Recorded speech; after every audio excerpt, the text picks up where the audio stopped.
Welcome to the Advance Your Art podcast, where we talk about the journey from artist to entrepreneur and everything in between. You've worked hard to hone your craft. Now take it to the next level with tips, techniques, strategies, and routines used by successful artists to grow their businesses and careers. Now, let's get started and have some fun with your host, Yuri Cataldo.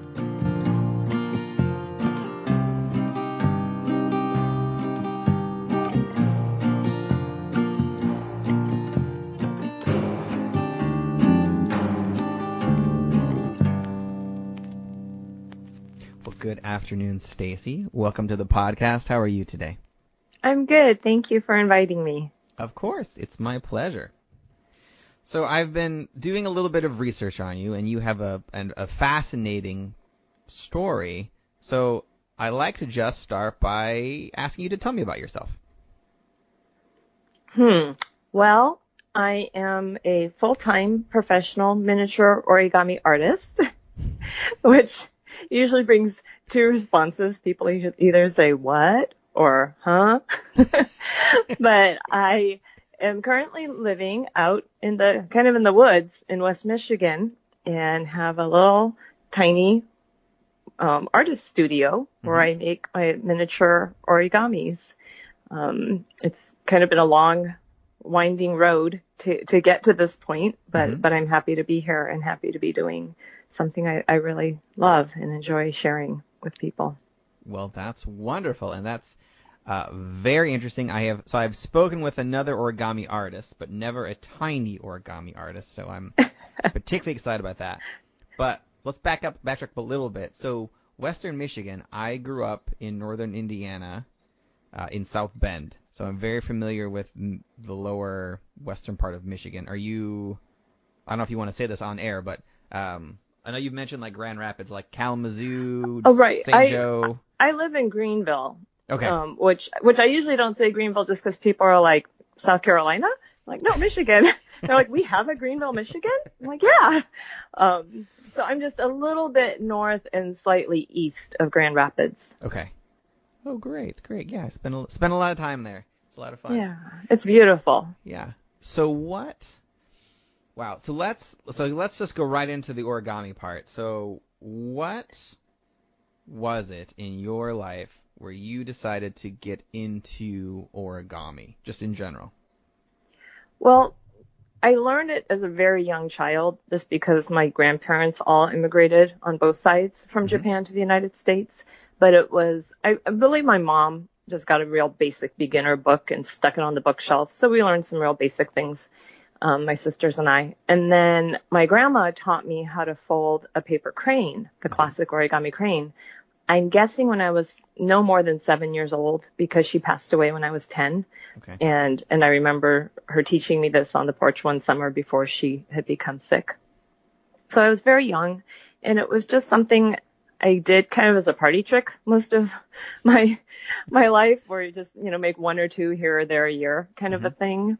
But in 1995, so when I was 30, I decided to try to make a set of 1,000 cranes small enough to fit as a mobile into a glass display case so that it could be displayed all the time. If you used a standard 6-inch square of paper and make a mobile, they usually come out about 8 feet high. And they're magical and beautiful, but then you're like, well, now what do we do with it? Yeah. Because it's 8 feet high. And so I just decided I'm going to cut the paper smaller and see how small can I fold them and how small do they need to be to fit in this glass display case I was envisioning putting them in. And I very quickly realized I could fold them almost as small as I could cut the paper down. I made it down to 3/4 inch squares and just assumed back in 95 that that's the smallest I'd be able to fold. I never even tried to fold them smaller until, I guess it must have been 2015. And then I discovered I can fold 1/2-inch squares into tiny cranes. And so once I did that in 95, I just kind of became a little obsessed with making the miniature cranes because I enjoyed the process so much and they were just so pretty. And one of the first things I realized once I had made them was that when other people would see them, and not that many people saw them, to be honest, for a couple decades, it would just create this moment of wonder for them because they didn't realize either that they could be folded that small. And that's what really started to motivate me, was just to create this moment where I could see by the expression on people's faces, the moment that they realized what they're looking at and their imagination just expanded. Like it created another possibility in the world that they had never considered. And it's on this, tiny scale of paper origami cranes, but I just felt deep inside my heart that this is something that can resonate with them in other ways. That, especially for adults, to see something that surprises them is always a good thing, in my opinion, when it's a positive thing, because it creates an opportunity for them to realize there are more possibilities in the world than what they had come to assume about the world around them, or hopefully even themselves, that they're capable of more things maybe than they're giving themselves credit for. Yeah, definitely. So when you're folding the tiny cranes, do you just do that all by hand? Do you use like a paper clip and a pair of tweezers, or? No, when I do the tiny cranes, I can fold them all the way down to that 1/2-inch square piece of paper with just my fingers, and have often folded them kind of, as a challenge on demand when people will say, I can't believe that you actually fold that with just your fingers. Yeah. And so then sometimes I'll take out a 1/2-inch square of paper and I fold it for them, and it takes a while. It takes almost 10 minutes usually. And then I put it in their hand and they look at it and then they say, I just saw you do it, but I can't believe that you could do that with just your fingers. Right. So yeah, it's I guess still kind of a party trick. It's still a fun thing to pull out and do when people are really curious. I use tweezers on several of the models, though, if I get to less than a 1-inch square, because the folds just become so tiny. Like if I do frogs, a 1-inch frog I can do with just my fingers, but once I even go down to 7/8 of an inch, I'll start using real pointy, just drugstore tweezers to set the folds in the legs and the feet. Sure. So I am curious about your journey to this, because in between what you're doing now and then when you first learned how to do that, you got into web design, started a couple of companies. So could you talk a little bit about your career in web design and starting the Flirty Bride and how that kind of has evolved with your journey to what you're doing now? Right. Well, most of what I've done in my life career-wise was never intentional. They were just things that happened to me. So I'm always telling people, I just went with the flow. When the universe said, this is an opportunity, I'm like, okay, I'll try that. And then one led to the other. So in this instance, I was invited to create bridal veils for a fashion show at a fine apparel boutique where I lived in California. I happened to walk into this really beautiful boutique in Los Gatos, and my girlfriend worked there. So I was just walking in to say hi to her. And as I walked through the door, the owner, Jennifer, was talking to my friend Wendy, and I heard the owner say, well, where can we get veils for the fashion show we're having? And Wendy looked up and saw me coming through the doorway, and she said, oh, this is my friend Stacie. She's really crafty. She could make some. And so the owner hired me on the spot to make her 6 bridal veils. And I didn't know anything about it. So I went to a bridal salon and I just looked at headpieces and veils. And I'm like, okay, I can do this. Went to the craft store, bought a rotary cutter and a rotary mat, and made 6 veils for her. And then the next thing you knew, all these customers wanted to order custom-made veils. And it was a very small boutique, so she didn't have room to carry an inventory there.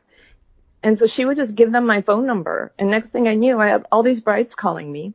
And then that boutique opened a second location in San Francisco, and brides there started calling me. And I took my little travel case of veils and headpieces, and I drove to San Francisco once, and I thought, this is not going to work. I don't want to do this. I don't want to be coming up here all the time to work with brides. So I converted the living room in the duplex that I rented and turned it into an actual boutique, like a showroom, and just had all the brides all around Northern California start coming to my house. And that went really well for a few years. And I was doing that full time, which was also rather unique. You know, when people ask, well, what do you do? Oh, I'm a couture bridal accessory designer. So that went really well until the dot-com collapse and the big recession in 2001. Right. And at that moment, the bottom dropped out of the luxury industry for many of us in the luxury wedding industry specifically. And so it went from being really easy to have enough work to support myself full time to very, very challenging.